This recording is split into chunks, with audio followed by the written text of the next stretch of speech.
Vamos lá, mais um encontro caminhando com Chico Xavier. E hoje eu queria começar passando a bola para minha amiga, para que você nos contasse a minha história com Chico.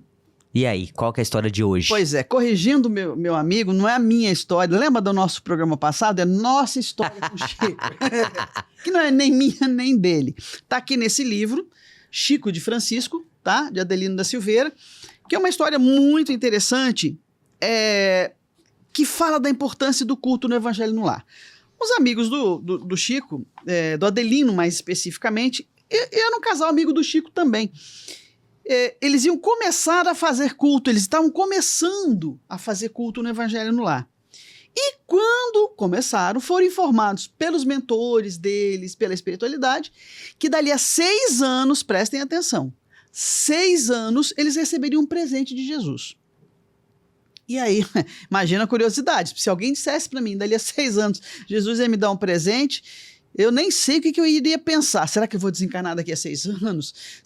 O que vai acontecer? E essa família seguiu. No 6º ano, eles fizeram o evangelho, já lembrando da promessa do Cristo, né, de Jesus, eles terminaram o culto e ficaram esperando alguma coisa acontecer. Foram dormir, nada aconteceu.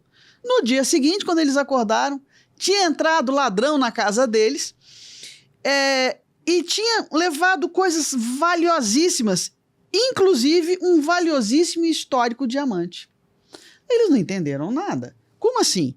Dali a 6 anos a gente vai receber um presente de Jesus e o que a gente recebe? Presente de grego. Exatamente, um cavalo de Troia, um presente de grego. E aí, eles cobram da espiritualidade e a resposta é a seguinte: mas o presente era exatamente este? O valor daquele diamante era incalculável e houve tantos crimes e tantos suicídios por causa dele que vocês estavam com uma centena de obsessores dentro do lar. E a única forma de afastar esses obsessores do lar seria retirando o que os atraía, que era o diamante. Olha só que coisa interessante. Muitas vezes é aquela velha máxima, né? Deus escreve certo por linhas tortas. Quantas situações como essa Chico deve ter presenciado, o que nos parece ser, com essa nossa visão imediatista, com esse nosso olhar egoísta, muito autocentrado, né? A gente pensa assim, presente de Jesus, vou ganhar na loto, olha só, vou ganhar um carro, uma casa, vou viajar para a Europa, a gente está sempre coisificando, né? E um presente de Jesus jamais poderia ser, não que não pudesse, mas dentro da que a gente conhece de Jesus, o presente dele vai para além da nossa compreensão. E não foi diferente para essa família, não.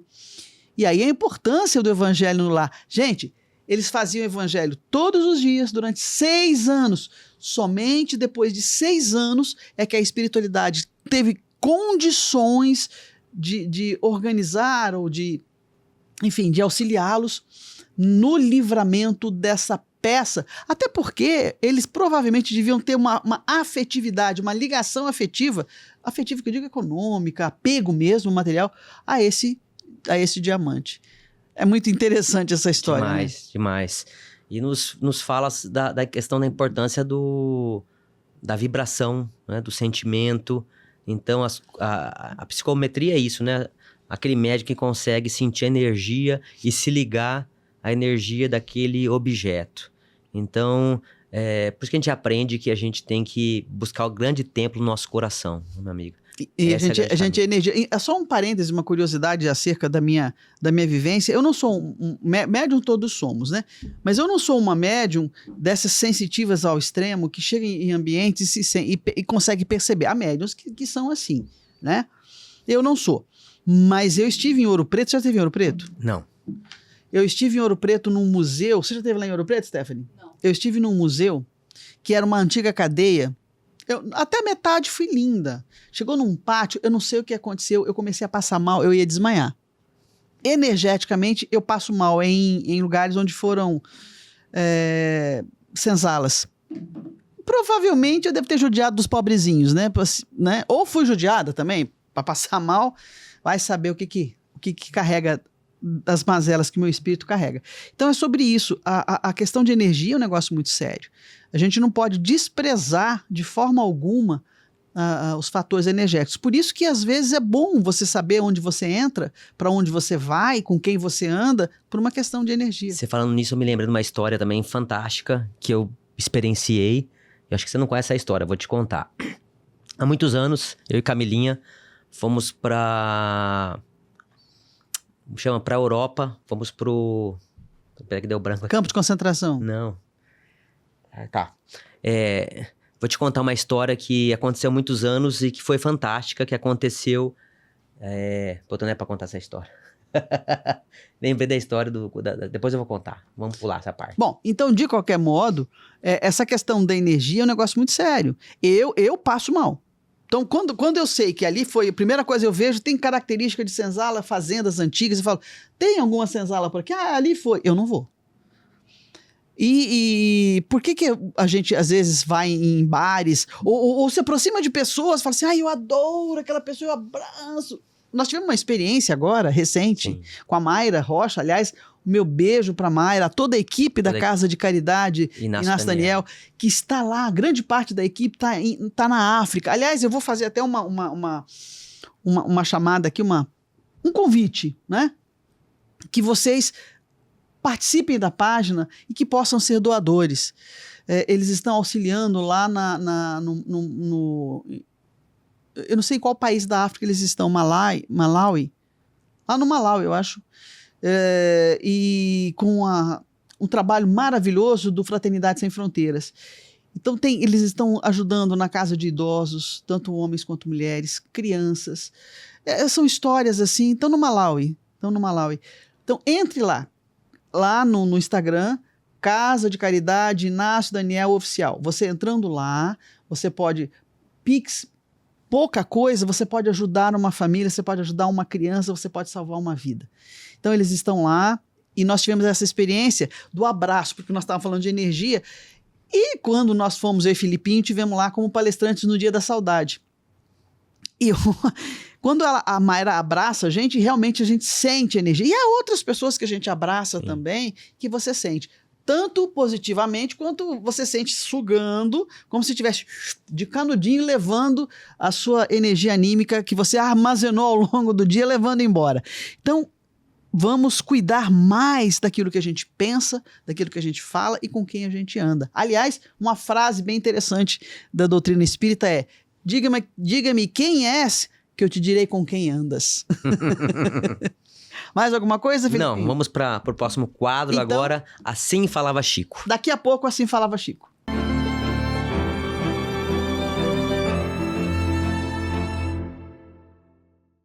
Aqui estamos, então, para mais um quadro de Caminhando com Chico Xavier. E desta vez, para não deixar de ser do livro de Chico, Pérolas de Chico Xavier. Aliás, se você quiser esse livro, é só entrar em contato com a gente pelas mensagens. Eu consigo passar para você de graça. Você consegue ele como e-book, físico não, mas como e-book sim. Olha o que Chico falava. Toda enfermidade do corpo é processo educativo para a alma. Receber, porém, a visitação benéfica entre manifestações de revolta é o mesmo que recusar as vantagens da lição, rasgando o livro que nos transmite. Ou seja, trocando em miúdos. É uma coisa que o Felipe fala, que causou tantas polêmicas, a gente fala das doenças protetoras, doenças educadoras, né? E é o que Chico fala aqui, toda enfermidade do corpo é processo educativo para a alma. É lógico. Para que a gente ia adoecer? Se você crê em Deus, e nós cremos em Deus que é amor, nessa fonte criadora, dê o nome que você quiser, princípio e fim de todas as coisas, se é amor, por que você vai adoecer que não seja para que você possa aprender? Tem aquela frase que se você não para o corpo para você. Então vamos entender as nossas enfermidades como processos educativos. O que eu preciso aprender com isso? E aí tem um contraponto. Mas se ao invés de você focar na aprendizagem e você se revoltar, é o mesmo que você rasgar um livro que você recebeu para o seu aprendizado. Olha, Assim Falava Chico, da obra A Ponte Diálogos com Chico Xavier, de Fernando Worm. Eu trouxe aqui uma pergunta que ele faz para Chico. Você tá perguntador hoje, hein? Tô. Porque eu acho essa aqui sensacional e tem a ver com a sua frase. Eu tinha certeza. Olha só. Ele pergunta: conseguirá a ciência humana algum dia fabricar uma pílula capaz de anestesiar os sentimentos de culpa que se aninham ferreamente nas profundezas do espírito? Então eu queria saber se a gente vai conseguir, com uma pílula, resolver o sentimento de culpa. O que você acha que Chico respondeu? Olha, eu prefiro não comentar. Não comentar. Olha, a resposta dele foi fantástica. Com certeza. Chico diz assim, ó: essa seria, sem dúvida, a pílula da irresponsabilidade, na hipótese de aparecer sob o patrocínio da ciência. Dizemos isso porque o complexo de culpa é um fator de frenagem que funciona em benefício de nós próprios. O que Chico quis dizer? Que a gente, às vezes, está plantando só coisas negativas. A partir do momento que tem um despertamento consciencial e a gente começa a pensar, peraí, eu não devia ter feito isso, né? Então, é benéfico o sentimento de culpa a primeira vez que a gente tem ele, porque é um freio. Depois a gente vai buscar arrependimento, depois vai buscar reparação, mas sentimento de culpa, né, quando a gente utiliza ele da primeira vez, ele tem um fator de autorredenção. E ele continua: quando estejamos evidenciando um grau muito alto de periculosidade. E aí ele fala: nesse sentido, não nos será lícito esquecer que certos agentes tóxicos já se encontram em nosso mundo. Quais são esses agentes? As drogas. Olha só. Olha que interessante essa parte. Descontrolando milhares de criaturas irmãs que perdem temporariamente a consciência de si próprias. Que a gente fala das fugas. Então, Chico, há muitos anos, está explicando que a droga é uma espécie de fuga para nós sairmos da nossa própria realidade, para sair do sentimento de culpa. E diz assim, olha: pelo menos de maneira parcial, quando abusam de semelhantes agentes químicos a se tresmalharem na delinquência. Então, o que ele diz, né? Por isso que a gente fala assim, olha, precisamos encontrar Jesus. Quando a gente tem um hiperfoco, às vezes no trabalho, a pessoa fica workaholic. Se a pessoa tem hiperfoco, que mais? Na beleza, a pessoa vai fazer 1000 procedimentos, às vezes vai passar vaidade. Então, tudo que a gente foge do autoconhecimento é uma fuga. Então, ele fala sobre as drogas, né? Que são doentes da alma. Então, a gente não pode criticar as pessoas que estão passando por isso. Eu sou um pouco viciado em chocolate. Quando eu tô muito nervoso... Mas isso é bom. Sim, mas o que acontece? Eu fico muito nervoso, eu tomo chocolate. Dá uma sensação na hora de relaxamento, né? Sim. Mas não é o caminho ideal, né? Mas é um freio. Enquanto você falava, eu pensava em algo que é um outro caminhar, que são as pessoas que usam... Não estou criticando, eu estou apenas trocando ideias com o Felipe nesse instante. Todas é muito, né? Mas a gente sabe que algumas drogas, elas eram utilizadas, ou elas são embasadas e inspiradas em produtos naturais que eram utilizados por populações tradicionais para rituais religiosos, porque dava ampliação de estado de consciência, né? Que é o caso... Não vou citar nomes porque aí eu vou tá direcionando, mas a gente sabe que existem substâncias que as pessoas usam para... Chás, né? Chás e tal, para despertar, para ampliar o seu estado de consciência. Isso a gente pode fazer com meditação, com respiração. E o uso das drogas, eu estava vendo recentemente uma nova droga que chama Miau Miau, não quero nem fazer propaganda, embora já tenha dito o nome, na Rússia, não sei se vocês já ouviram falar, não. Ela é pior do que você possa imaginar. Tá lá, rolando. A cada novo tempo, a cada nova era, novas drogas sintéticas surgem, levando e arrebatando os nossos jovens. Você falou uma coisa interessante sobre a alteração do estado de consciência, porque é uma droga lícita, a bebida, mas quem tem mediunidade, isso é muito comum. A pessoa bebe, de repente, né? Ela surge a psicofonia, já não é mais ela, hein? Se transforma numa outra pessoa, porque altera o estado de consciência. Então, tomemos muito cuidado pra gente não se tornar escravos dessas... Inclusive, Felipe, eu vou um pouco além. É claro que toda regra tem exceção e eu tenho que perder o hábito de generalizar tudo, relativizando um pouco mais. Mas toda regra tem exceção, mas a gente sabe que muitos crimes que acontecem por aí, às vezes a pessoa tomou um copo, eu não estou bem muito, o suficiente para aquele obsessor se aproximar de você, que não gosta dele, e eu vou e me usa como ferramenta para poder cometer algum ato insano. Por isso que eu acredito que as pessoas, quando dizem assim, eu não lembro de nada, e realmente, provavelmente, elas não devem se lembrar mesmo. É claro que aquelas que dizem que não lembram, mas... As dissimuladas. Mas tem de tudo um pouco. Então vamos cuidar mais do nosso corpo, mas principalmente do nosso espírito, que é o que pilota essa máquina chamada corpo, né? Somos nós o piloto da nossa nave chamada corpo. Então vamos agora para o nosso último quadro de hoje. Daqui a pouquinho a gente volta para o nosso último quadro, Obras de Chico. E aí quem vai apresentar hoje será Felipe. Daqui a pouco a gente volta.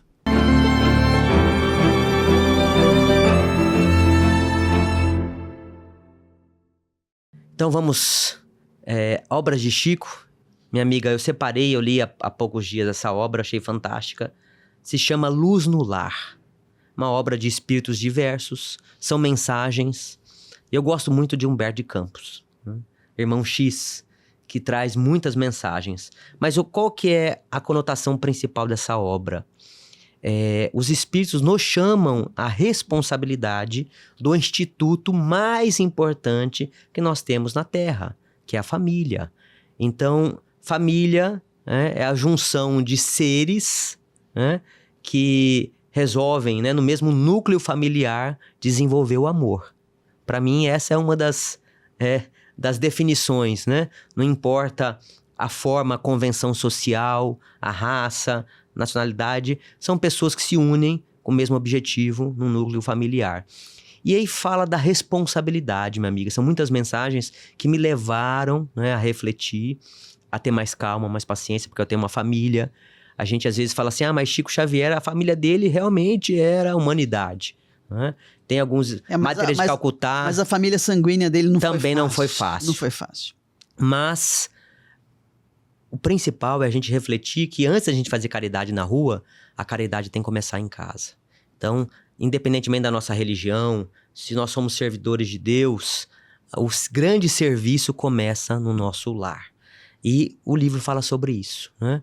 Tem uma história que eu achei fantástica, né? Tem muitas, mas uma de um homem que ele começa a contar como que era a vida dele com o filho dele. E aí ele vai contando do plano espiritual, que ele nunca repreendeu o filho, que a mãe queria fazer as coisas, mas ele educou da forma que ele queria.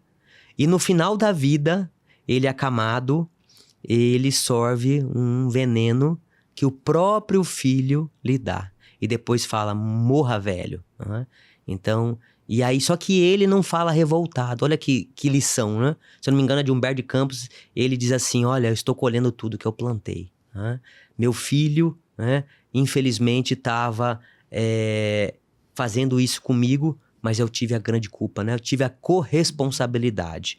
Então, a família é o instituto mais importante. O que você queria falar para nós um pouco sobre essa obra? Pois é,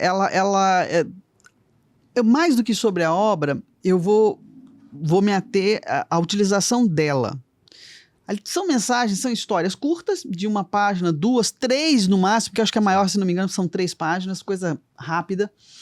Utilize fazendo o culto do Evangelho no lar. Hoje, a nossa prosa aqui, ela está girando em torno do Evangelho no lar, e eu acho que essa mensagem é importante. Alaine, eu não sou espírita, como é que eu faço Evangelho no lar? Não precisa ser espírita. Luz no Lar é uma obra que você pode adquirir, como e-book ou mesmo física, em sebos, porque é uma obra antiga, ela não é recente. Só que Chico desencarnou já tem 23 anos, né? Então, é uma psicografia de Chico com vários autores, vários espíritos. Tem ali também Fonte Viva, Pão Nosso, Vinha de Luz, Palavras de Vida Eterna. E aí nós Caminho, temos... Verdade e Vida. Caminho, Verdade e Vida. Nós temos várias. Então, o que a gente quer deixar como, pelo menos da minha parte, encerrando a minha participação hoje na nossa prosa, faça Evangelho no lar. Pegue, eu não tenho Evangelho segundo o Espiritismo, pegue a Bíblia, abra aleatoriamente, leia em voz alta. Por que ler em voz alta? Porque de repente sempre tem desencarnados que estão ali, nós estamos sempre acompanhados. Então aquele que está ali vai ouvir o que você tá falando, porque nem todo espírito lê pensamento, como a gente sabe, né? Tem que ter uma certa evolução para poder ir em sintonia com você para ler o seu pensamento. Então, você verbalizando, lendo, ele vai aprender junto com você. Depois você pega um livro desses, lê a mensagem inicial, comenta, faz a prece, coloque água para fluidificar, uma garrafa que você vai beber ao longo da semana. E ali a espiritualidade amiga vai fluidificar para você. Voltando à nossa historinha do início do nosso podcast de hoje, uma família demorou 6 anos para se livrar, né, de um diamante que estava causando infortúnios e processos obsessivos. Então faça evangelho no lar. É saudável. E mais, você fazendo evangelho no lar, você vai provocar benefícios para os seus vizinhos, para o seu bairro, para os seus familiares e amigos e para a sua família, claro. Você me falando sobre a questão do culto, eu me lembro que nos tratamentos espirituais, e é batata essa história, minha amiga, esses trabalhadores, os médiuns, quando pedem ajuda, a primeira coisa que a gente pergunta, como que está o evangelho no lar? Aí a pessoa sempre fala assim, olha, falhei algumas semanas. Andei parando. Então, é importantíssimo o culto, né? Então, que nós possamos fazer. E o primeiro culto, se eu não me engano, está na obra Jesus no Lar, né? Que fazem na casa de Pedro, né? De Simão Pedro. Sim. Jesus senta à mesa com alguns apóstolos e faz o primeiro evangelho no lar da história, né, cristã. É isso. Então, gente, até o nosso próximo Caminhando com Chico Xavier. Até lá. Paz e bem. Paz e bem.